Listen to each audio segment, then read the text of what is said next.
Okay, now I want to talk about a very important idea. Showing an argument in predicate logic like this is invalid. So first we have to remember what it means to be invalid. It means that there's some situation in which your premises are true and your conclusion false. So let's think about invalidity in sentence logic. It means that, and here's an example of an argument in sentence logic that's invalid.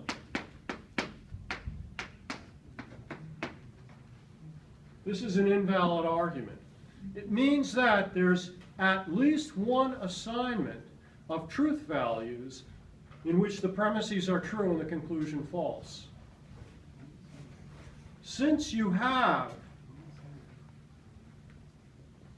finitely many atomic sentences in any argument in sentence logic, there are only finitely many ways of assigning truth values to those atomic sentences.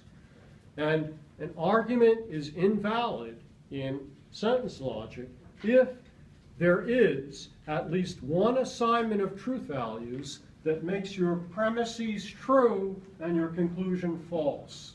And here it's very easy to see that this will be false whenever these premises are true, because this is denying modus ponens, which is a valid rule of inference. Okay. That's sentence logic. When you go to predicate logic, things change drastically. Although sentences in predicate logic are true or false, this is either true or false depending upon whether everything in the universe that X picks out has F or not. But instead of talking about, in predicate logic arguments, assigning truth values to the premises, we have to instead go down deeper and think about every possible universe that could exist. Because here is the definition of validity in predicate logic. In every possible universe in which your premises are true, your conclusion is true. So in sentence logic, we only worried about assigning truth values to sentences. So every assignment of truth values that made your premises true makes your conclusion true if your argument is valid.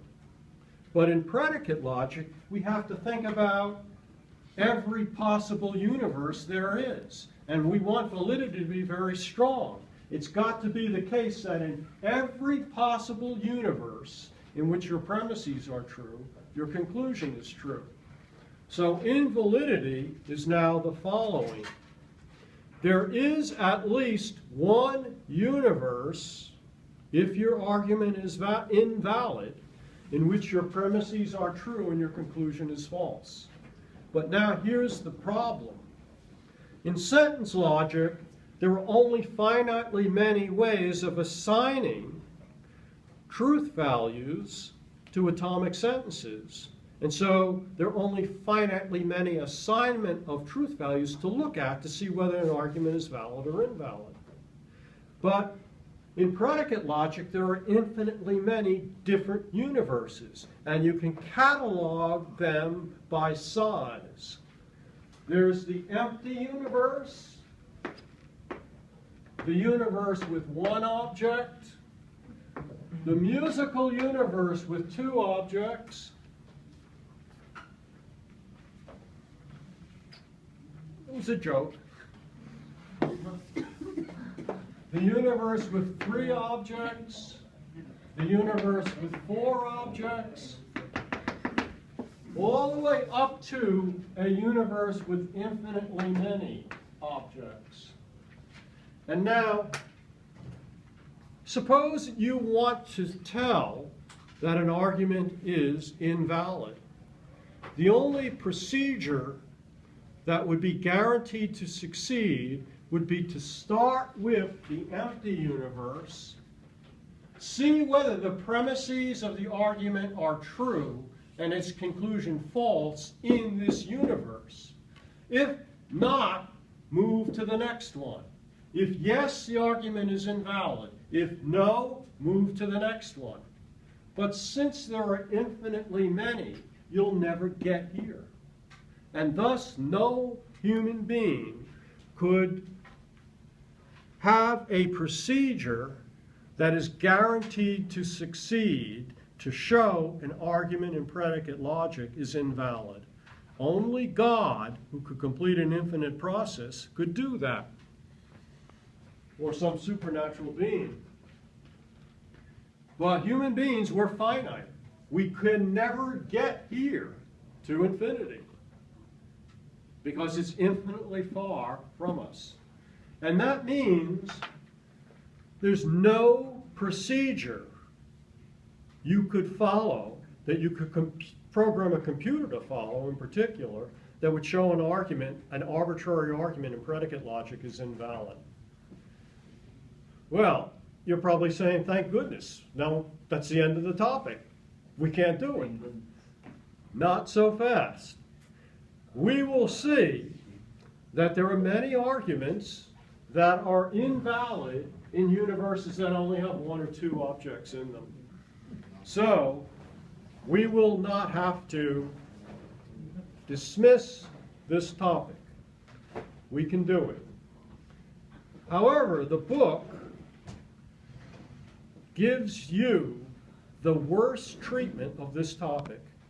In section 8.2, there's a walkthrough with this problem. They're supposed to show you how to determine that this argument is invalid. That's what you think a walkthrough is. It takes you by the hand and walks you through the problem. Well, when you walk out of that gray box, you will not know how they arrive at this answer. That's the answer they provide. And all they do is tell you that's the correct answer without explaining how they got it. So what I'm going to do is show you, in fact, it is the correct answer, and then show you another method, my own method, for determining that this argument is invalid. And I'll show you how you can get this particular answer, or many other different answers. But first, let's convince ourselves that this is a universe. This has infinitely many objects in it. So it's that universe, the universe with infinitely many objects. And these are the properties. These are the interpretations of these three properties. Now, before we actually do that, let's make it easier on ourselves. We want to show that this is false, but it's got a squiggle in front of it, which makes things difficult. However, here's a trick. If we show this is false, that's the same as showing this is true. So if we show this is true, we've shown that's false, and we did our job. We have to show that's true and that's false. So get rid of the squiggle. If we show all three things are true, then we've shown that this argument is invalid. So let's do that. Start with this. Is there a natural number? This is the universe of natural numbers.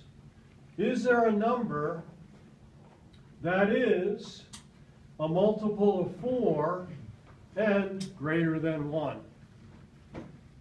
Yes. Plenty. Is 4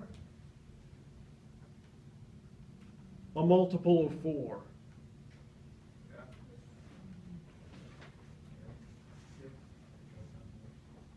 4 times 1 is 4.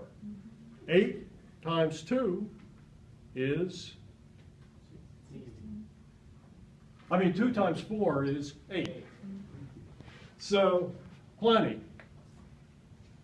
Okay, so that's true. Now, this says, if you are a multiple of 4, then you are greater than 2.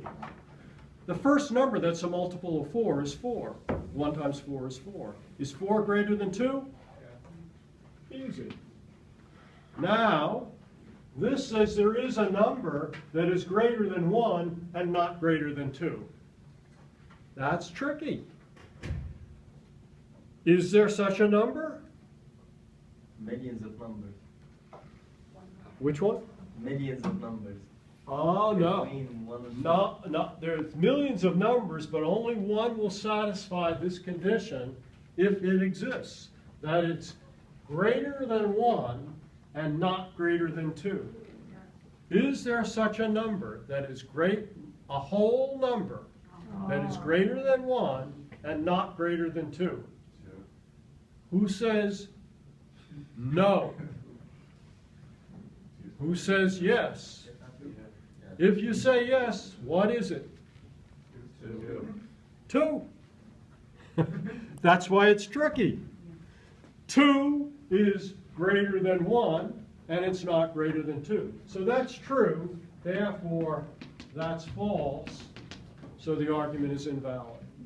Here's my point. How did they come up with this answer? They do not tell you in the book how they do it. They simply tell you what the answer is, and then say, good luck, now you try these problems. That's terrible. They really should be ashamed of themselves for putting that in a gray box, which means, in our book, that they're going to walk you through, show you how to solve these problems. But I'll show you how to solve the problem with a very general method.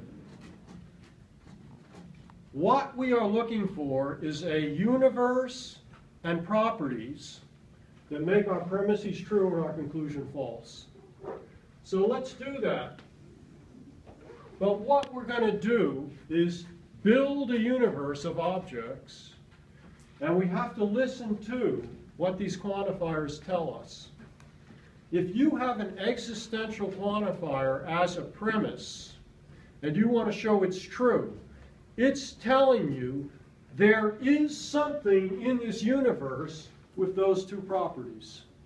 So to make that sentence true, we put, that dot means it's an object, we put an object in this universe that has F and G.